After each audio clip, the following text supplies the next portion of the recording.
I'm Kevin Cole, and this is live on KEXP 90.3 FM in Seattle, KEXP.org, and via the mobile apps, listener-powered music discovery. And joining me today, Damien Jurado. Welcome back to KEXP. Thank you. It's good to be back. It is so great having you back, and I can't believe we haven't had an opportunity to do a session before. Very strange. They're keeping me from that. So it's great that this is happening today. Yeah. And again, appreciate you being here. And Thank you. You want to take it away? Yeah. This first song's called Wedding Cake. It is the first song for my debut record called Waters Avenue South, which came out in 1997, January 1997.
That was called Wedding Cake. This song is also off the first record. This is called Yuma, Arizona.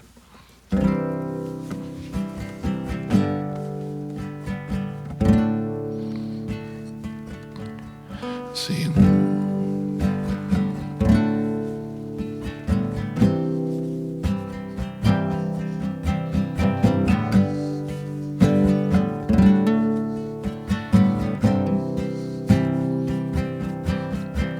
I once met a girl from Yuma, Arizona, whose mother was dyslexic like mine. Her grandpa owned a ranch, that's where she learned to dance. I hear that she goes dancing all the time. And when it rains, it pours in Yuma, Arizona. When it rains, it pours. And when the sun goes down and you know where she'll be found, dancing out in the street.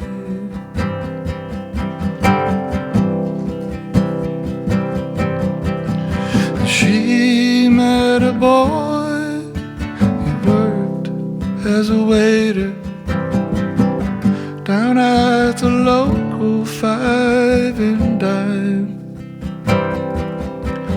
She took him to the ranch, that's where he learned to dance. I hear that they go dancing all the time.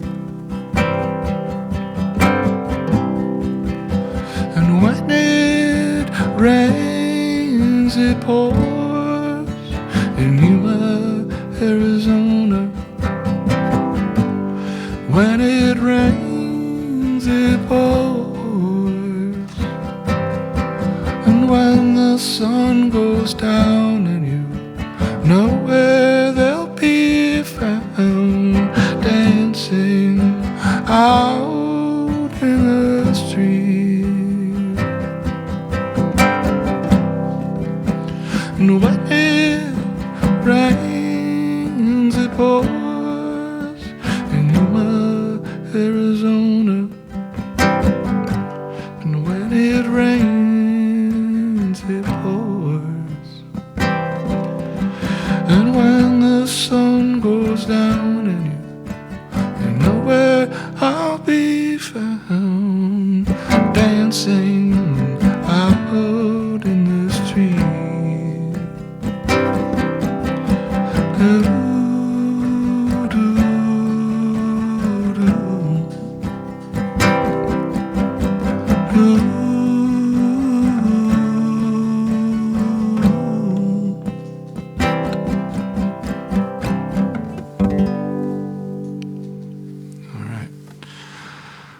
That song was called Yuma, Arizona, and this next song is called Halo Friendly.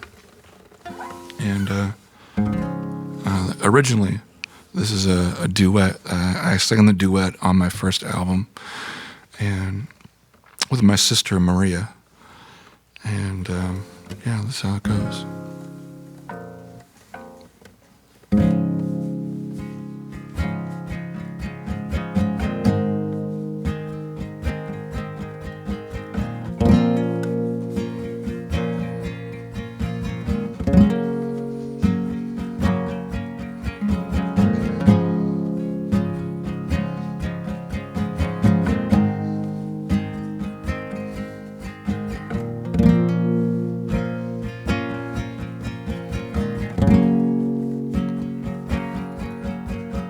Standing on the top of the moon, looking down at you, you're tying your left shoe on the top of a star, wondering where you are. You're driving in your car on the top of the world, looking at a girl who doesn't notice me.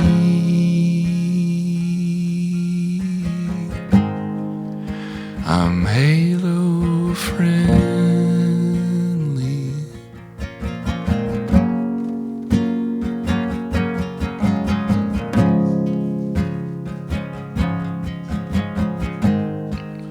I'm halo friendly.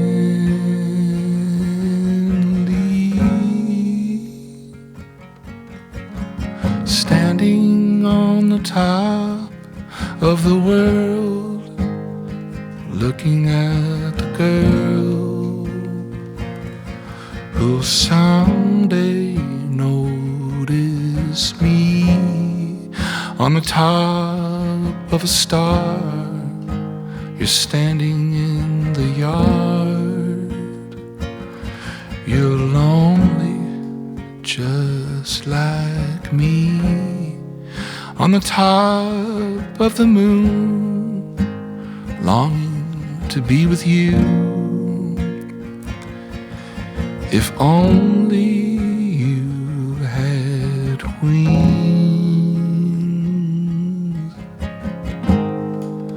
and I'm halo friendly.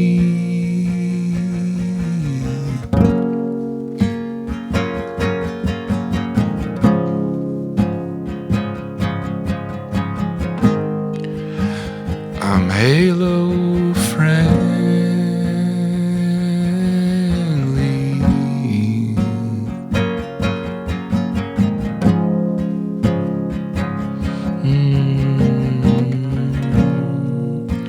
I'm halo friendly. Standing on the top of the world. All right, that song was called Halo Friendly, and that is also on my first album. And the reason I'm here at KEXP today is to celebrate the re-release of my first album on Sub Pop Records, local label here in Seattle, Washington. Legendary label, and I'm honored, beyond honored, to be a part of that record label. And this next song is called Lose My Head, and it is was on the last record I did for Sub Pop called I Break Chairs. And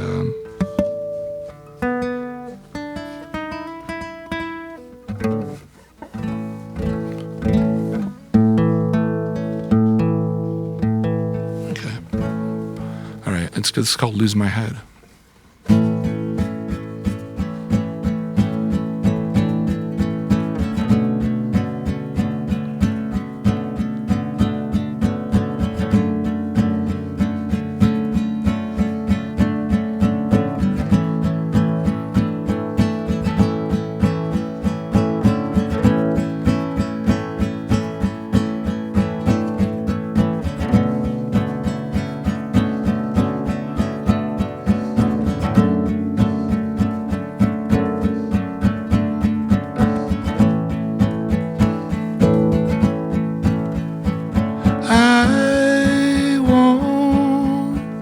Pretend not to see you looking.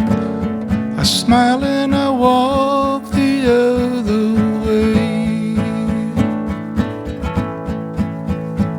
Kept alive in pictures, still shots of you sleeping.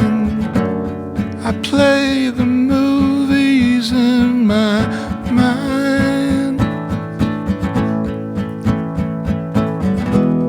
and if I ever lose my head,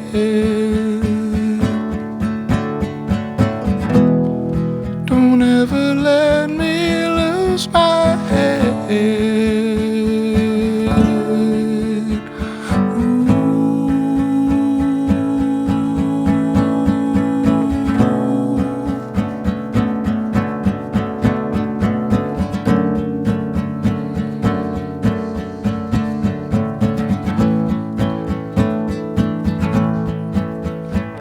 You're so high above me, far from all who see you. You can play the hero of my song.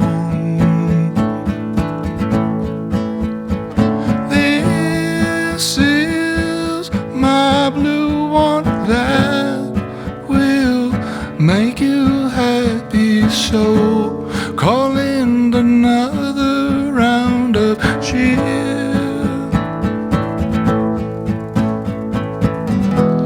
And if I ever lose my head,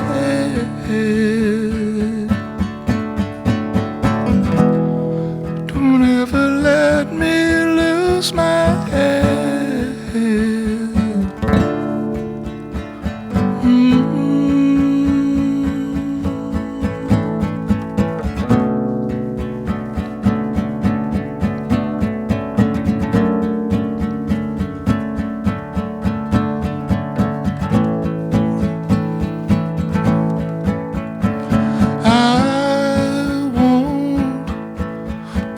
streets at night to see you looking. I smile and I walk the other way. Kept alive in pictures still, shots of you sleeping. I play the movies in my mind. If I ever lose my head,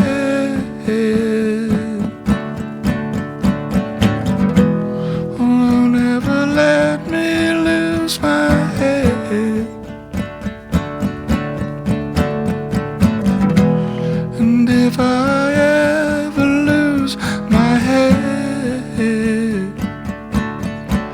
oh no, don't ever let me lose my head.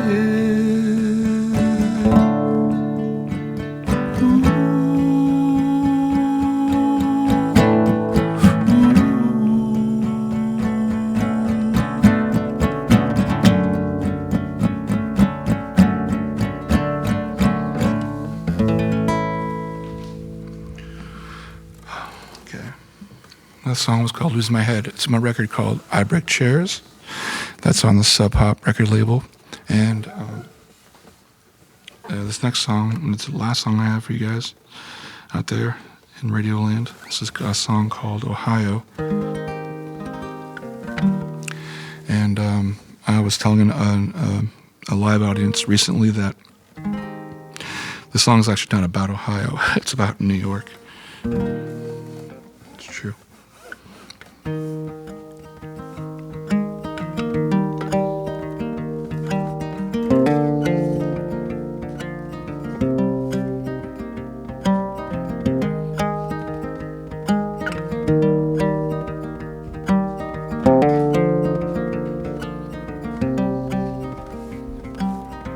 Out from my window and across from this city, I have what's considered a good view. 2 blocks from the subway, I'm 3 from the fountain where I walk to break in the new shoes. She stands on the sidewalk, waving at taxis like horses in parades in passing. I ask where she's headed and she tells me Ohio. I've not seen my mother in ages. It's been a long time, a real long time.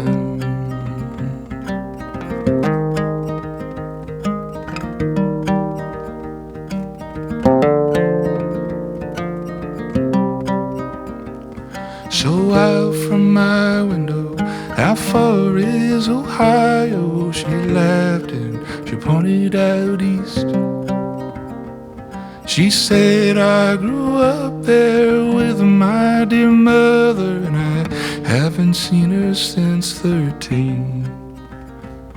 You see that I was taken while she lay sleeping by my father's hired mill. We've moved to this city and I'm far from my family, and I haven't been back home since. It's been a long time, a real long time. Oh, a real long time.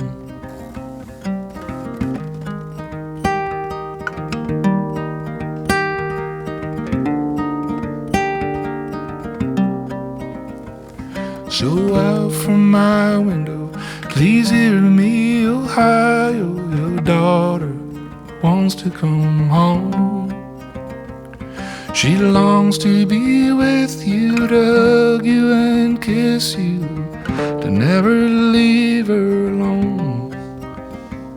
And I've gotten to know her, to live with a lover, and it's hard when I see her leave.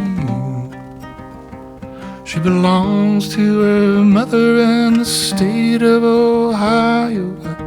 I wish she belonged to me. And I'll see you sometime. See you sometime.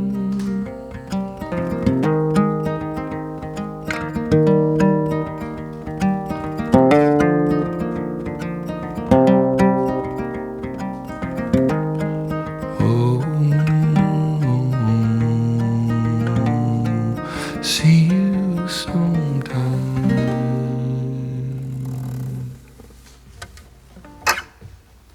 Damien Jurado live on KEXP. Beautiful set. Thank you, Damien. Thank you. So KEXP is celebrating our 50th anniversary this year, and you've been making albums for 25 of those years. Pretty wild. That is amazing. And today you've been featuring some of your early works, your early songs that you released on Sub Pop Records, including 3 from Waters Avenue South that came out in 1997, your debut album that is being reissued. And we've been doing a lot of reflecting on our 50 years. What's it like to reflect back on that record now? It's pretty wild because, frankly, it's kind of wild because I look back on that record and all I think about is the word that comes to my brain immediately is inexperience. I had no experience prior to that record as to playing live and or recording in a recording studio. And so when I listen back to that record, it to me it sounds like someone for the first time in a recording studio. There's a real innocence about the record. I also, for me, I didn't exactly know who I wanted to be as a musician. I didn't know if I wanted to go under my name at all. But yeah, I'm very thankful. I'm very thankful that Sub Pop gave me my start. So. Well, tell me about that, because if you were sort of that uncertain going into the studio, like, am I going to put this out under my name or whatever? Let's take a step back first. And how did you get signed to Sub Pop? So this is kind of a funny story. At the time I had known Jeremy Enoch from Sunday Real Estate for quite some time, since high school age. So probably like 15, 16 years old was when I believe it was the first time I ever met Jeremy. And how old were you when you recorded the first album? When I recorded this album, I would have been 24, I believe. If my memory serves me correct, I was 24. I'm going on 25. So anyways, at the time, growing up like any teenager, I played in various punk bands, hardcore bands, and I remember writing some of the first material I ever wrote. Yuma, Arizona is actually one of the first songs I ever wrote on acoustic guitar, and Jeremy had heard it, and he said, "You should, do a demo, cut a demo." So I was like, what does that mean? I have no idea what the heck that means. So if my memory serves me correct, I recorded the demo originally at his house on his 4-track machine, cassette recorder, and then we did nothing with it. We didn't really do anything with it right away. But around this time, he had recently put out Return of the Frog Queen, his debut record, amazing solo album. record, great record, and he said, "I'm playing at the Rendezvous," which I believe was on 2nd Avenue, was it originally? Yep. And a very small room, and I opened up that show. It was my first time ever playing acoustically, and I think I played maybe 4 songs. Was all I played, 4 or 5 songs, and there were people from Sub Pop. Jonathan Poneman was there, who approached me afterward and said, "Hey, I really liked your set, and would you be into giving us a demo, and so it all worked out. We did this whole thing where Jeremy gave Jonathan Poneman some demos, and then the initial plan was to cut a single, and so I did that, which is called the Motorbike EP.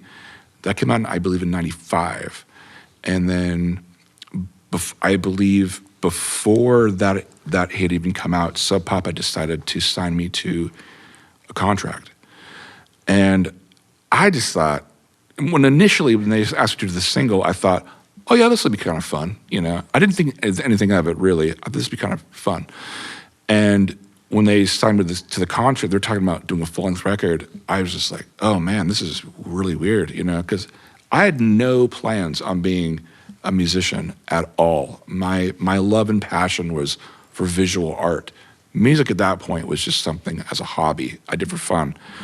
And now I'm having to, how do I do this as a professional musician? What does that even mean, So I always say, from the first record to the present day record, it's all been learning. It's all been a learning experience for me, so. Yeah. In the studio for the first album, can you still have a visceral recollection of what that was like? Your sister was there, some close friends who were, your band or playing on the sessions. Was it at Avast Studios, right? Yeah. At the time, that was the original Avast Studios, and located at that time in Wallingford, and I believe, I'm trying to remember. I think because we were there in '96, the summer of '96 is when I believe it was, and I remember it was very warm, and it was me and two friends of mine, and an engineer by the name of Kip Bielman, and Steve Fisk, who I'd seen his name on Nirvana and Beat Happening records, and I was instantly just, wow, this is great, And he brought in all these really great, a mellotron and really cool organs and neat guitars and amplifiers, and we got to play a lot of the record on his own personal music equipment. And I had a lot of fun working with Steve Fisk, and the guy's a total genius. So he made you feel comfortable? Yeah, he did. He was first sessions. He was, I remember feeling very nervous, and his whole thing was just like, it's not a big deal. Let's just record some songs, and it was just very nonchalant. Do you get nervous now when you go into the studio and okay, I'm going to record my 18th album? No, not anymore. No, not really. I think if I overthink it, which I don't do anymore, but if I did overthink it, I'm going to be a nervous town, USA. So, yeah. but the recording experience with Steve Fisk was great. My A&R guy at the time at Sub Pop was a guy named Jason Reynolds, and that's who actually signed me to the record label. Jason's still around, living in Los Angeles. I actually just ran into Jason not too long ago. I know Jason. I had no idea. I had no idea he was with Sub Pop early on. Jason is the guy who's responsible for signing me to the record label. Yeah. So that obviously was a surreal moment. Getting very surreal. Signed to like a legendary label that you have helped make even more legendary. And that debut album, Waters Avenue South, is being reissued, coming out on September 23rd. Yeah. That is amazing. So tell me about the process. You say when you think of one word to describe that first album, that era, as inexperienced. Yeah. I've heard some, and you've been incredibly prolific. Yeah. Especially these last 5 years or so. And the new album, by the way, sounds absolutely amazing. It is stunning. It is so beautiful. Thank you very much. So tell me about the process. You talked to Emily Fox from Sound and Vision a year or so ago, and you said you were constantly on call to the song, to the craft, which I love that idea. So, and you said that you just have to be, these are my words now, devoted to the art, where when you get the inspiration, the flash, you got to stop what you're doing, pull over on the side of the road or pause the movie or whatever you're doing and write it down. Yeah. Was that what it was like then? For then, it was really interesting. I didn't know I was going to be, I didn't know I was a prolific songwriter until the songs just started showing up. And it was really weird because it's really hard to explain. It's like, as a kid growing up, I'd always had melodies and, come to my brain and show up. I never thought to record them into a handheld cassette recorder or a reel-to-reel tape machine. None of that growing up. I didn't think it was a big deal. For me, just that's cool, that's cute or whatever. That's a cute little ditty, and I never did anything with them. So I think I've always had melodies in my head my whole life. Tons of songs that showed up. I just didn't write them down. I didn't know how to play them. And that was the other thing too about in the beginning was that I had all these melodies showing up. Writing for the first record, and I didn't know how to play them. That was the thing because I wasn't a guitar player. I didn't know chords, and I remember having Jeremy Enoch having to show me how to play a C shape, a G shape, D shape. Prior to that, I was just used to playing power chords. Nothing wrong with that, but I wanted to hear more melody come out of this guitar, and I had no idea how to do it. And even to this day, I'll call up my friend Josh and I'll say, so I'm writing this song and it goes like, da, da, da, da. What chord is that? I have no idea what that is. So he'll tell me. So not much has changed in that sense, but I can tell you it was incredibly frustrating in the very beginning because I'm in this tiny studio apartment living on Lake Union, and around this time. And I just thought, I have all these melodies. And so most of the demos prior to me learning how to play them was me just singing them a cappella and then later having to figure out what chords to put to them. Man, I love that. It's sort of this idea of you're chasing the song. Yeah. The song comes to you in your head. You don't know how to play it. You got to learn how to play it. You got to, as opposed to just, I guess, just.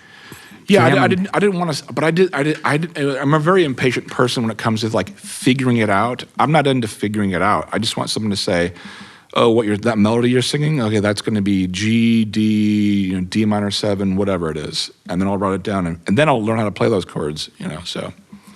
Okay, so you weren't necessarily, the process wasn't exactly the same. But maybe it was, though. You were getting these melodies in your head and stuff. I want to know, just the longevity you've had, what does being on call to the craft entail? I mean, are there things that you have to do to be ready to keep the portal open? Yeah. So I gave this analogy not long ago, and if anybody out there listening is a cat owner, they will know what I'm talking about. So my songs I've always referred to being like cats, where unlike a dog, you can call to you with a stump of a finger or most dogs will come to you 99% of the time. Cats will sit on the other side of the room and stare at you like they're they want to kill you or rip your face off. Or like you're an idiot. They're thinking, this guy's such a dope, I've had both. Right, yeah. So but I found that being a sort of a newer-ish cat owner of these last few years, is that if you ignore a cat, it is more likely to come to you. If you just leave it alone and ignore it, the cat will eventually hop up on your lap, and you can pet it or not pet it, it's up to you. So that's how the songs are. So for me, the best way to write a song is to go to the recycling plant, which I need to do, by the way, reminder. Spend time in the kitchen, whatever it is. You're doing the grocery shopping, hanging out, with family, watching a show or something, things like that. I'm not really a songwriter who sits down and goes, okay, today I'm gonna grab my guitar, it's 9 a.m., get some orange juice, and I'm gonna write at least 3 songs a day. That's not how this thing happens with me. For me, I have to be doing anything that's not song or music related at all. And I'm even talking about not even listening to music, listening to nothing, the sound of your car just humming or whatever it is.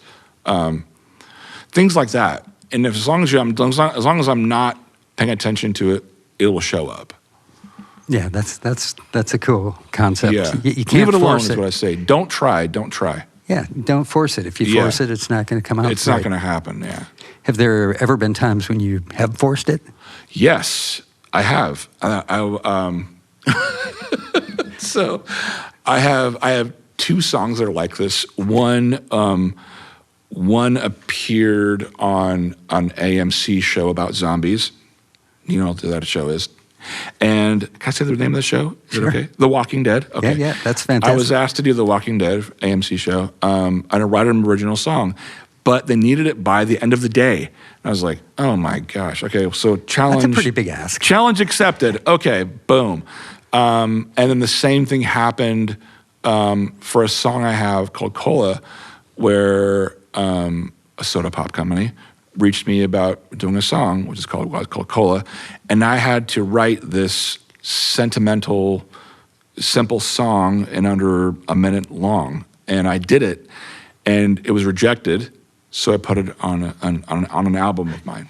So yeah, so those are the only two times I've ever done that. Otherwise, it's not going to be good. It's going to suck actually. So, well, it's absolutely fascinating getting a glimpse into, 25 years of making albums, 18 albums. I read somewhere recently that you wrote like 7 albums in the course of a year or two. Yeah, so in March of 2020, when the world started shutting down, for the pandemic, I just got back from a tour, and I was overseas, and I come back, and again, this we're gonna shut down, we're gonna shelter in place, etc. And that was it. It was sort of like, and then all of a sudden the songs started showing up, and I was telling this story recently where how this happened. Again, I was on my way to the recycling plant, and I just had these words and melody show up at the same time, which were it was just there's no such thing as better days. That's all I had. That comes out of nowhere. And then I was like, that's kind of cool. So I kept saying, and thought nothing of it. On the way home, I stopped at a grocery store, run my errands there. I get back in the car, putting my seatbelt on, and then this comes to me. That's my life, heard in a grocery store. And that became the first song, now called Roger, from the new record, Reggae Film Star, out now. And then from there, I got home, and for 2 days, nothing happened. And then by the third day, boom, it was just one song after the other. And I wrote, and I would just kept writing and writing, until when it was all over, when the songs stopped showing up, I had enough material for 7 records, 7 full-length albums. A box set, I think. The pandemic box set. Can you imagine if I did that? That'd be insane. 7 also albums very of new expensive. material. I couldn't do that to people, nor myself. Anyways, but yeah, that was enough material for seven albums. So, well, man, it's absolutely fantastic. Love talking to you. Thank you. The debut album, Waters Avenue South, is coming out on Sub Pop Records, being reissued September 23rd, 2022. And what about the other Sub Pop releases? Is there a plan to follow? Not to jump out of the gate too far, but I will say there is talk of a reissue of I Break Chairs. Sub Pop has already been amazing with putting out Rehearsals for Departure and Ghost of David that were not on vinyl when they came out. So they've recently done those. Yeah, fingers crossed. Let's hope for I Break Chairs. But again, yeah, and I want to say something real quick before we go here, and that is, I really want to say that, a lot of artists will consider themselves, say things like, oh yeah, I used to be on that label, or I was on that label. I've always considered myself to be a Sub Pop artist. I really have. It's where my home was. It's where my home is. It's where I started out from. These were the group of people that gave me a chance and believed in me enough for me to cut a single, then put out 4 records, And so I really want to say, I've always considered myself a sub pop artist, and I will forever be a sub pop artist, whether I'm doing my own record label or not. And so, yeah, and I also want to say a thank you to them, but also huge thank you to KEXP.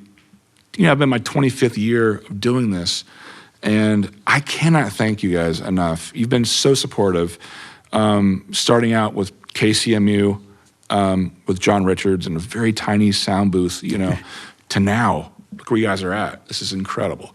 So thank you to Sub Pop. Thank you to KEXP for doing this, and it means so much to me. It really, truly does.